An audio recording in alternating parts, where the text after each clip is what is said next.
Olá pessoal, nesse vídeo eu vou começar a explicar para vocês sobre um período que acontece na história do Brasil, que é chamado de República Populista, né, mais conhecido como República Populista, que vai de 1945 a 1964, né, que é o período entre a era Vargas e o período militar, né, a ditadura militar que a gente teve aqui no Brasil.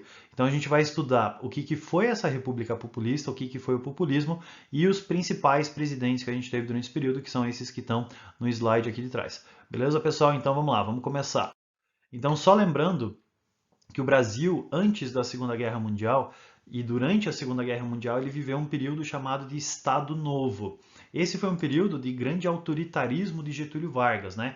Getúlio Vargas governava sozinho, como um ditador, né? Ele era um líder carismático, ele acabou com todos os partidos políticos, ele censurava a imprensa e as suas grandes inspirações eram Hitler e o Mussolini, né? Os líderes fascista e nazista que você tinha na Itália e na Alemanha. Mas aí explode a Segunda Guerra Mundial. E o Brasil ele tinha duas opções diferentes. Ele tinha a opção de apoiar os países totalitários do eixo, que alguns ministros aqui do Brasil queriam que isso acontecesse, que a gente apoiasse a Alemanha durante esse conflito. Afinal de contas, existiam semelhanças ideológicas, né, entre o tipo de governo do Brasil durante o Estado Novo e esses países. Mas Getúlio Vargas ficou na moita, ele não apoiou a Alemanha oficialmente, né, durante um período até que ele começa a flertar mais com os Estados Unidos e submarinos alemães afundam navios brasileiros e o Brasil entra na guerra do lado dos aliados, né, do lado dos Estados Unidos, do lado da Inglaterra, da França, da Rússia, defendendo uma democracia. Então, o que aconteceu de esquisito aqui? O Brasil manda para a guerra soldados para defender um tipo de regime lá fora que não existia aqui dentro. Então, ao final da Segunda Guerra Mundial, né, a gente tem um paradoxo que está acontecendo aqui no Brasil. Porque o Brasil ele mandou soldados, cerca de 15 mil soldados para a Itália, para lutar lá fora, para acabar com o regime de governo que existia lá fora, mas que também existia aqui dentro do Brasil. E o Getúlio Vargas sabia dessas contradições, o Getúlio Vargas sabia, né, desse paradoxo que existia da participação brasileira na Segunda Guerra Mundial.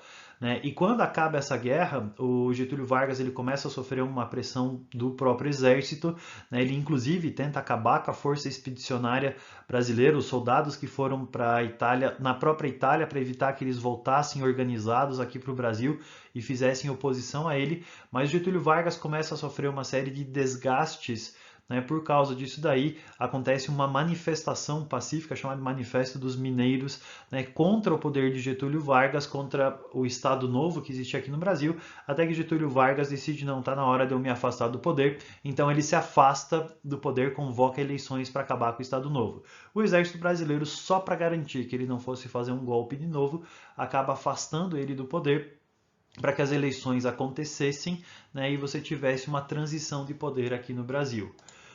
Então, Getúlio Vargas acaba renunciando, dando fim aí a esse Estado Novo, né, e vai começar um novo período, uma nova fase da história do Brasil. Essa nova fase ela é chamada de República Populista.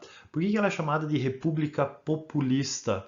Porque durante esse período, a maior parte dos presidentes lança mão de uma série de recursos que nós chamamos de populismo. O que é esse populismo?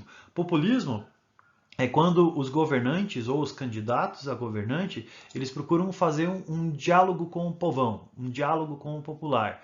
Eles precisam ser do povo ou parecer do povo. Eles precisam atender às necessidades do povo. Então é o cara que, ao invés de aparecer de terno e gravata, todo engomadinho, é o cara que vai aparecer com camiseta de time, é o cara que, ao invés de comer comida chique, tomar vinhos caros e chiques, vai tomar uma cerveja, uma tubaína, vai comer um pão com mortandela, né, para ele poder se aproximar do povo, para ele parecer ser alguém do povo. É o cara que pula o poder político, né, ele ultrapassa as instituições e tenta dialogar diretamente com o povo. É o cara que vai conversar com o povo diretamente.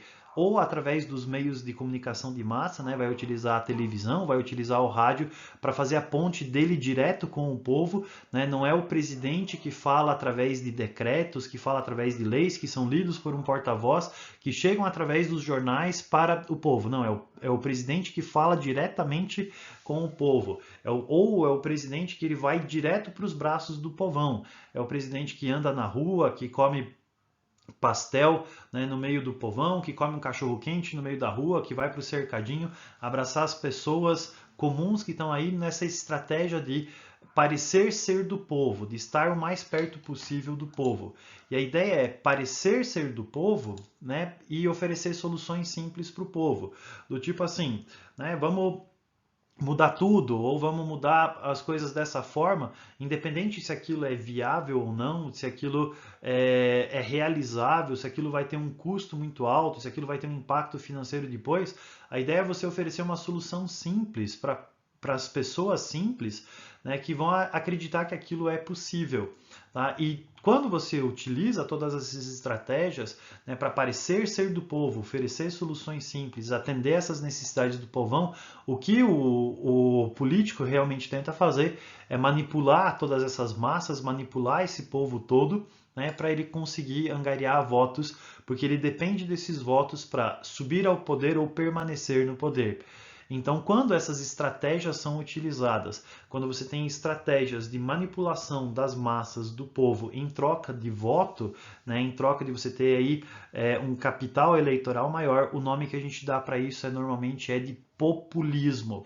E esse populismo ele foi colocado em prática por alguns governantes durante o período da República Populista, né? E esse populismo ele vem de lá até os dias de hoje, né? Você tem fases onde é que você tem governantes que são populistas, né? Você teve a República Populista, depois você teve um governo do PT, do Lula, que foi bastante populista, e você tem um populismo diferente acontecendo agora, né, durante o período do governo Bolsonaro.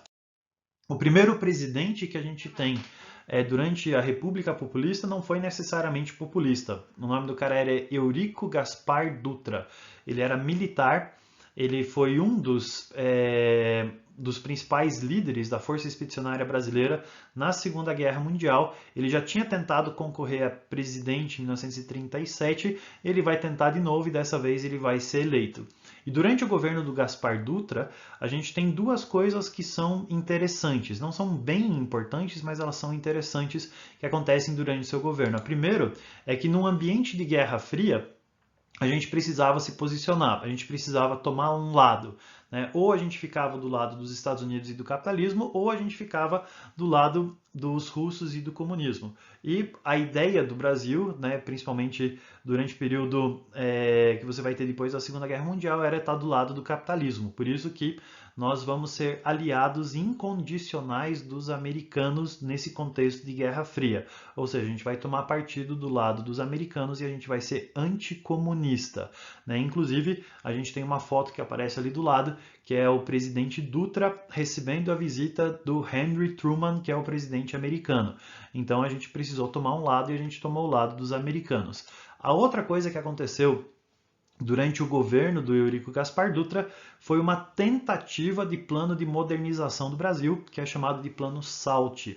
A ideia desse plano era utilizar o dinheiro que o Brasil arrecadou durante o período da Segunda Guerra Mundial, né, especialmente porque a gente tinha se industrializado, a gente vendeu borracha para os americanos. Né, uma das principais características do Brasil na Segunda Guerra Mundial foi uma aliança com os Estados Unidos, que os Estados Unidos precisavam da borracha que era produzida na nossa Amazônia, né, para seus equipamentos militares, e isso fez com que o Brasil ganhasse bastante dinheiro durante a Segunda Guerra Mundial. E a ideia do Eurico Gaspar Dutra era utilizar esses dividendos, esse dinheiro, para desenvolver o Brasil através de um plano econômico chamado de Plano SALT, que iria modernizar 4 áreas: saúde, alimentação, transporte e energia. Né? E o acrônimo disso, né, com o AL de alimentação, ele formava o SALT. Tá? Só que esse plano foi um fracasso. Tá? Esse plano ele nunca conseguiu modernizar o Brasil. O Brasil não se modernizou por causa desse plano. E ao final do governo de Eurico Gaspar Dutra, a gente tem eleições de novo E adivinha quem volta para o poder agora através do voto popular, né? Essa pessoa que vai voltar ao poder através do voto popular, isso eu explico para vocês no nosso próximo vídeo. Beleza, pessoal? Abraço!